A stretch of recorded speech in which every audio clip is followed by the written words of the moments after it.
Hey everyone, it's Mike here from The Art of Guitar. I'm here today to do a quick review and walkthrough of the movie I just saw called Metal Lords, and it's available on Netflix, and I've been putting it off, but I've just been getting so many messages from people saying, Mike, you gotta check out this movie. I really think you're gonna love it.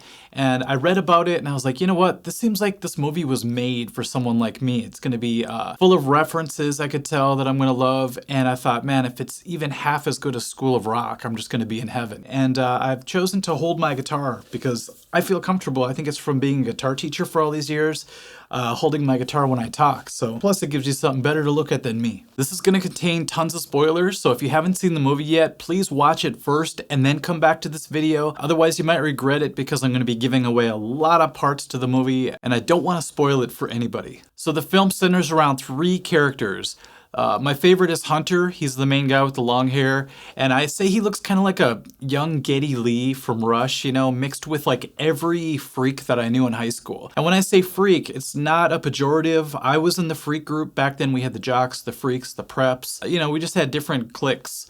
And I think a lot of them are still around today, maybe not as prevalent, but he would definitely be a culmination of almost everyone in the freak group that I knew. And then we have Kevin. He's the drummer, and I would call him just the percussionist in the school marching band at first until he becomes the drummer of the band. You know, he's likable. He's kind of like a mixture of Rivers Cuomo meets like Harry Potter. And then there's Emily, the cellist, and yeah, we'll get to her later. So I love the first scene when they're in Hunter's bedroom and they're practicing, and it's like the most killer space you'd want at that age to practice, I guess any age. And you know, it's just lined with cool posters of great bands. I knew when they were flashing to like Pantera, Iron Maiden, Metallica, I was like, okay, this movie is right up my alley. I was so excited about it. And they're kind of, you know, jamming together a little bit, and Hunter's playing a riff that he wrote. And all he wants is for Kevin to play a heavy beat behind it. But since Kevin's just like a band percussionist in marching band, he really doesn't know what to do at this point. And you can tell right away that Hunter's parents, actually it's just his dad in this movie, has a lot of money because of the gear that he uses. He's got a sweet guitar. He plays, you know, one of my dream guitars, the Randy Rhoads V, and he's got a Marshall. He has all this rack gear and it's really great. There were tons of little details in this movie that I think musicians will understand, and if you catch them, they're so clever. Like when he was starting to play his riff and he kept messing up. And first he blames his pick. This pick sucks. And then he blames his strap height. My strap's not right. You know what I mean? Like guitar players go through a whole list of excuses sometimes. And then when he finally gets it, he said it's because he scooped the mid-range on his amp. All right, hold on. Let's scoop that mid-range. Nice. In addition to these little details, though, there were some missteps that weren't very realistic. One example is when Hunter actually wrote out drum notation, hand wrote it out for Kevin to follow. And that just didn't seem very realistic at that point for a guitar player to be able to write out an entire drum score for the drummer. It was really cool though because he wrote the title and he made a little logo for it. It was called Machinery of Torment. And I thought it was just a perfect title for a teenage metal band to come up with. So after this first scene, I was already sold on this movie. I was like, okay, this might turn out to be my favorite movie of all time. Then we cut to the next scene and it's the school marching band rehearsing. And it's funny because the band director is actually Chuck Klosterman. He's one of my favorite authors. If you don't know about him, you might want to check him out. And Emily, who we kind of spoke about earlier, she's one of the clarinet players, and she's horrible, and she kind of gets a talking to by Chuck, and she freaks out and throws her clarinet, and it sticks in the ground. It's a pretty funny scene, but that's our introduction to Emily. And that's also where Kevin takes notice of her, because when she's flipping out and she throws her instrument, he's kind of like, who's this girl? I gotta meet this girl. And then they show the inside of the school, and it reminded me a lot of my junior high experience. And, you know, there were the jocks and the freaks, like I said, and the jocks were kind of, you know, walking down the hall and bumping into the freaks, kind of knocking them into lockers and stuff like that. And it brought back a lot of memories, hit a little too close to home on a few scenes. Here's another example of attention to detail. Hunter's asking Kevin if his mom will buy him that double bass drum set that they're talking about, I guess. And Kevin's like, no, she doesn't have $1,000. So then Hunter goes, well, do you think she'll get you the double kick pedal instead? It won't have the same resonance, but I think the attack will be awesome. And that's just another example of the little details, the little conversations that musicians actually have. So later on, Hunter and Kevin go to some party at some rich kid's house, and the rich kid's actually in a band. And they're sort of middle of the road pop rock type band, real average sounding, but the whole crowd loves them. And Hunter just goes insane. He gets really bitter about it. It reminds me a lot of when we were in a metal band, the teenage metal band days. And we played a party one time, and the bands that were opening for us were more like alternative bands, and people went crazy for them. And we were kind of mad inside, We went on and we played real heavy, and I don't know, people didn't really like us as much, and it was kind of this feeling of not fitting in, and it was actually a good thing for us to feel. So I really connected with the scene because I could really feel the bitterness that Hunter seemed to have. What are you talking about? This is like 3 chords and I still can't get it right. They suck. While at the party, Kevin starts to drink, and it's really funny because most of us, if we're older, remember our first drinking experience, and they captured it really well. He got really goofy at first, and he was saying stuff like, he was making all these huge declarations. I'm gonna practice like 5 hours a day. I'm a better than Ringo Starr. And then he's walking down the hall, and the music is kind of distant, like it is when you get a little bit buzzed, and then he zeroes in on this blonde girl, and he's got bravery because he has liquid courage at the time, and it's all very well shot, really well filmed, very realistic. And of course it ends how a lot of our first drinking experiences end. Hunter learns at the party that there's a battle of the bands that's going to be happening, so the next day he's all inspired and a little pissed off because he wasn't told about it. So he goes to the principal's office, I believe, and he demands to be entered into the Battle of the Bands. So now they know they're going to be in the Battle of the Bands, and so Kevin needs a drum set. So Hunter steals his dad's credit card, and they go to Guitar Center, and it's hilarious. They're in there looking at drums, and they choose this double bass kit. And it's awesome, but the funny part is it's not a metal drum kit at all. It's a DW kit, and it's like this kind of light pea green color. And I thought, man, if they really wanted to do it up, they would at least make it like a black kit or a chrome kit or something like that. So now Kevin has this giant drum set, but he has to transport it. And it was really funny. It kind of hit home when he was trying to put all of his drums into his tiny little car, because I've played drum gigs before where I felt that way, where it's like, I don't know where this kick drum's going to go. I don't know how it's going to fit in here, but somehow you make it work. Even if you have to use rope and sit on your snare drum or something, you just gotta make it work somehow. So Kevin's walking down the hall to the practice room and he hears a cello, and he looks inside and it's Emily practicing, and she's really good, and it reminded me a lot of School of Rock. By the way, a lot of scenes reminded me of School of Rock. It's kind of hard not to be influenced by such a great movie. So there's going to be a lot of that in this review. I was going to mention too, it's really great that they used a lot of awesome songs in the background of a lot of these scenes. Songs like Hail to the King, The Trooper, Painkiller, Whiplash.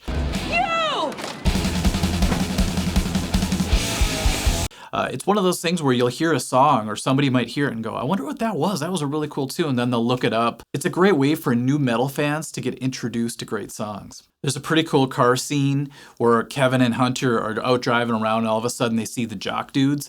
And so they mess with them and then they tear off in their black car and the jocks chase them in their red truck. And it kind of feels a little bit like the Karate Kid scene, the shower scene. And the way the whole chase scene ends is a lot more satisfying than how the Karate Kid scene ended. And a lot less painful, I think. There's a scene that I want to go back and pause because Hunter writes out a whole list of songs for Kevin to study, to really get into that, to get him into that metal mindset, So Kevin ends up sharing this list with Emily. He kind of folds it up like a love note and slips it under the door. And so they're both doing their homework. And there's a really cool montage. I love montages ever since I was a kid. And, Rocky and those kind of movies really inspired me. But they're practicing to War Pigs, which I thought was a great selection for that. So him practicing drums in the montage scene reminded me a lot of the movie Whiplash, if you've seen that before. If you haven't, you got to check that movie out. But it had a School of Rock meets Whiplash kind of vibe, which I dug. And because he's practicing and he's really getting into this heavy music finally in his life, it's really cool to see him become possessed and obsessed with it like I was. And they show him in school air drumming and he just has music in his head. So Emily seems pretty nervous about this whole thing. And so, she's got a few things going on in her head, so she's really shy about it. But they finally get together, her and Kevin, and jam in the practice room. And it's a pretty cool scene to see them playing off of each other finally. The jocks eventually catch up to Hunter and give him a little bit of payback for that car chase scene, and they end up cutting some of his hair, which is one of the worst things you can do to someone like him. You know, I felt like I was in his shoes when that was happening, because back in the day I had hair down to here, and it was a big deal for me to have that. It took a long time to grow, and I was really proud of it at the time, but it was probably not as bad as, let's say, breaking one of his fingers, because he's a guitar player, but that hurt him pretty bad. So he ends up going home and shaving the side of his head that they cut the hair.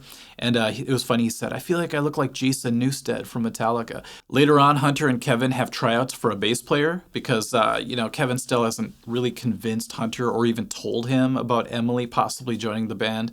And so they really just have one guy show up, and he looks like a bass player. He's got the long, kind of shaggy blonde hair. And oddly, he's got almost as big of an Adam's apple as Hunter. It's kind of strange looking when they both stand next to each other. But he's more concerned about his stage presence. So he's moving around. He's not even paying attention to what he's playing on bass. And Kevin and Hunter are trying to play For Whom the Bell Tolls by Metallica. And it's really funny because if you know that song, the beginning lick is actually the bass doing it, but the bass player isn't playing it. Hunter's actually doing the lick. So I thought that was a bit of an oversight, unless the writers meant to do that. Gotta pay homage to Cliff Burton whenever you can. So obviously that didn't work out. So Kevin tries to convince Hunter to let Emily join the band, but he's not having any of it. And then the scene that comes up after that kind of steered the movie into a strange direction, and I really wish they wouldn't have done this. I won't go too into detail, you could check it out, but they're talking on the phone, so it's Kevin and Emily, and they like each other, and all of a sudden she asks him about him being a virgin, and it gets really weird, and then they meet up at like a church parking lot in a van and hook up, and I just thought it was really rushed. And it kind of threw the movie into this parallel universe that, I don't know, it was really hard for it to recover from. And the worst part for me is while all this is happening, they're playing D by Randy Rhoads in the background. I just thought, oh no, blasphemy. So after this awkward scene happens, Kevin realizes he's late to rehearsals. So he shows up, and Hunter's really pissed off at him because he's an hour and a half late or something like that. And rightly so. He's out in a van with some weird girl when they should be practicing. That should be number one. So they have a bit of an argument, and Hunter says something that's really important. He's like, metal takes dedication. Metal is commitment, Kevin. It's dedication, sacrifice. If you don't dedicate your life to your band, and especially to a metal band, it's really hard to get off the ground, and Hunter just knew this. He had the right attitude for someone trying to start up a band and really get it moving. So Kevin ends up at the practice space again at school somehow, and he's pounding away on the drums, kind of mad after the little fight that they had. And the guy from the Lame band hears him, and he approaches him. He's like, "You know what? We need a fill-in drummer because our drummer is in rehab now. So would you fill in for us?" And it was funny because Kevin wasn't sure if he wanted to, but he listened to the songs that they were doing, and he's like, Are they all like this? Just pretty much the same beat all the way through? Yeah. Pretty much. after learning all those intricate metal fills and songs, playing these easy pop rock songs seemed like nothing for Kevin. So I thought that was really cool that he already had some growth. Then there's more cringy scenes with Kevin and Emily. Lay on top of me. And it reminded me a lot of when I watched Good Will Hunting. And there's some Mini Driver scenes that I always fast forward through. Now that's what I've been missing. And this is one of those moments where I'm just like, oh, is this really necessary in this movie? You know, but I guess they thought it was. The next scene, they're back in the classroom and they're all given like presentations. And Hunter shows up with his V, you know, the Rhodes V that I love. I actually have one on back order right now. It's been on back order for like 2 years. I don't think I'll ever see it. So he's doing this presentation. It's very reminiscent of the Jack Black's classroom scene in School of Rock where he's trying to teach using his guitar. And really, he just uses his presentation time to get back at Emily because she feels like she's being the Yoko Ono for the group, and she gets mad back and she throws a chair at him or something like that, and the last thing you hear him say is puts another strike against her in my book. So when Kevin finds out about this, he and Hunter have it out in the hallway. They're having just like this argument in front of the lockers, and they kind of go their separate ways. You know, it's sort of like a breakup moment for them. And later on, Kevin ends up at a party drumming for that pop rock kind of lame band.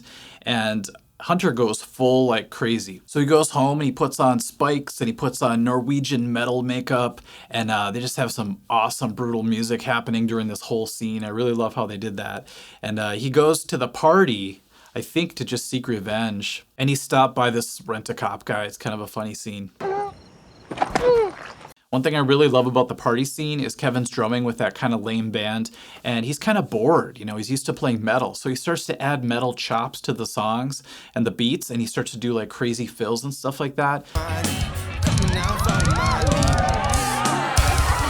Which is great because it kind of hints at the idea that his true love is actually metal, and he's just kind of doing this just part-time to fill in. So Hunter ends up in rehab because his dad comes and gets him.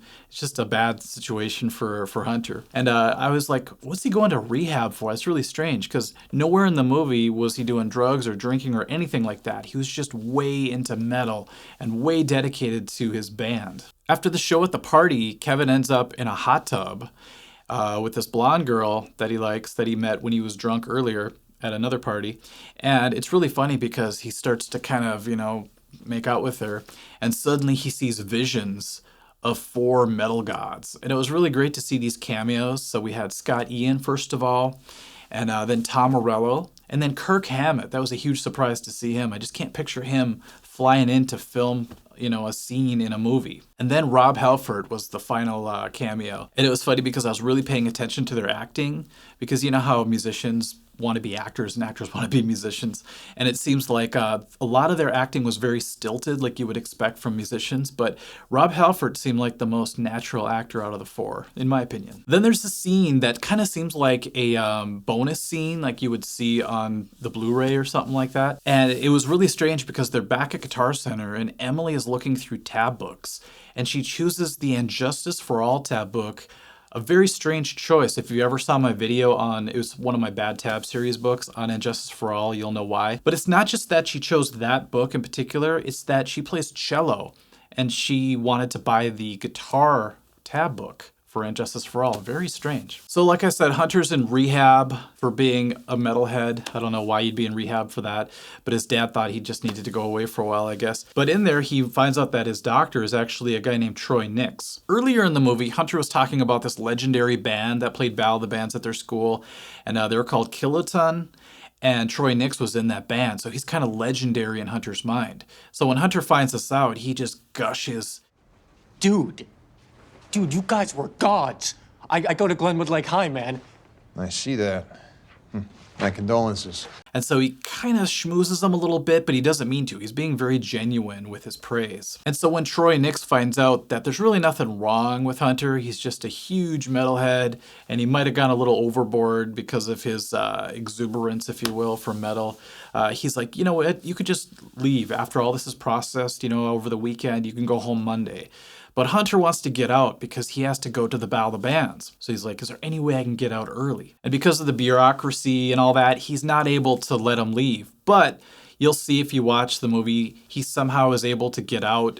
Like Kevin comes and kind of like kidnaps him from the facility. And as they leave, Troy's standing by their getaway vehicle. And it's kind of funny because he's like, you know, you gave me one of your picks and these are flimsy. He just tosses it. He goes, this is the kind of pick you need if you really want to shred. And he hands it to Hunter. It's like this pick of destiny moment. So there's a lot of crossover from other movies in this film. Then we cut to a scene where Hunter wants to apologize to Emily for freaking out at her because he was mad that she was becoming the Yoko Ono of the group. And he asked her if she wants to finally join the band. And she just kind of freaks out and says no and runs away. So yet another cringy moment from Emily. So for some reason, Hunter still wants to do Battle of the Bands, even though they don't have a bass player, they don't have a cello player. It's just him and Kevin the drummer. And it didn't really even seem like they rehearsed a lot, so I was kind of confused by this. But they show up and the principal looks at his drum heads and it says Skull on them. And she's like, you can't go out there with that name on there. So then Emily walks in and she's dressed all gothic. She kind of looks like a cross between Faruja Balk from The Craft mixed with like Sean Iseult, that's how I say her name, from White Zombie. It's probably incorrect pronunciation, but. And she's carrying an electric cello, so she looks really badass all of a sudden. And I guess she's an artist, so she ends up changing the name on the drum head to Skullflower. That's still a pretty badass name if you think about it. Skullflower. I like that. So after the lame band plays first, which once again is kind of like School of Rock, then Skullflower, as they're known by now, take the stage, and it's kind of an awkward silence. You know, everyone's just like, I don't know what to expect here. And so they kick into their first tune, and it's incredible. They're tight. They sound like a band that's been practicing for 3 years straight, even though they've never had a band practice. But I just had to keep reminding myself, it's like, suspend disbelief, you know, it's just a movie. The crowd was mostly standing there and watching, but then the jock dude came out of nowhere, and he wanted to, you know, run up on stage and mess with Hunter or whatever. But in doing so, he kind of inadvertently started a mosh pit, which I thought was great. I'm like, this movie needs a mosh pit for sure. And there's a really cool camera angle where the cameraman just jumped in the crowd. You can see the chaos from within. And then Hunter kicks into his guitar solo, which he's been practicing throughout the entire movie here and there, you know, and all of a sudden he just rips a great solo. And it's funny because during the solo, he starts to float. And I remember that feeling when you're just in the zone and you're playing a solo. It does feel like you're floating. And it kind of reminded me of that scene from Breaking Bad where just he tries heroin, I think, for the first time, and he just starts to float up to the ceiling. It had that same kind of vibe. Now, I don't want to give away the end of the song, but let's just say there are drawbacks to playing through a full stack as far as having an amp. So he had a full Marshall stack, that's 2 cabinets. He had like an effects rack as well, and then the head on top of it. I'll just leave it at that. You can watch the movie and see what happens. Oh, I have to also mention the attention to detail when it came to the drumming and the guitar sequences. So a lot of the times in movies, you'll hear some awesome drum beat and the drummer won't even, you know, have a stick in one hand. It's very hit or miss, pardon the pun, when it comes to like drum scenes. A lot of the times they're out of sync or, you know, the actor can't really drum, but it really seemed like he did a good job practicing and doing a lot of the parts. You could tell that the actor who played Hunter did a lot of homework and that he actually can play. Because a lot of the times when he was playing the riffs earlier in the movie, you could tell that he was actually doing it, which I really respected. The cello stuff seemed the most far-fetched because you'd hear some sweet lick happening and her hand would be like here. So there was a lot of missteps when it came to the cello. So if I had to grade this movie, I would give it a solid B-. Like I said earlier, it was starting off to have the potential to be like my favorite movie of all time. But man, School of Rock set such a high bar, and other movies too, but School of Rock really shines when it comes to this type of movie. So it's really hard to live up to that, but this movie had its own charm. It just had some missteps that I really have trouble overlooking, especially some of the more intimate scenes between Emily and Kevin, just kind of cringy. Like I said, I'll just fast forward past them next time I watch it. I did think it would have been kind of nice to have maybe a short series since it was on Netflix anyway. And, you know, I know there are drawbacks to that. Sometimes they go way too long and all of a sudden a lot of episodes are just filler. I don't like that either. But maybe this could have been like maybe a 3-parter. Because that would have been cool to see some character development, especially the Troy Nix character. I thought if they could flash back to when he was in his heyday and then show him today, he could become like a mentor for the band. I thought since Hunter's dad really, by the way, I think he was the guy from Stranger Things, wasn't really a big part of Hunter's life except for the money part and having a credit card that Hunter could steal and buy expensive equipment with. And I thought Troy Nix could fill the role of like the wise master, you know, the person to come back and mentor Hunter and show him what it takes to get to a very high level and help the whole band out. That would have been great because there would have been a lot more depth to his character, and it could have made the band's progression to being a very great band way more realistic than just having them all just show up at the Battle of the Bands and suddenly play like they've been together forever. So I really hope you watch the movie before you watch my review. Like I said, I don't want to spoil it for anyone, and it's definitely worth a watch. Let me know in the comments section what you thought of the film, and if you agree with my takes or not, and we'll catch you at the next video. Maybe I'll do some more of these reviews, because I'm having a lot of fun doing them. All right, we'll catch you guys later. Bye-bye. Woo! Heavy metal rules!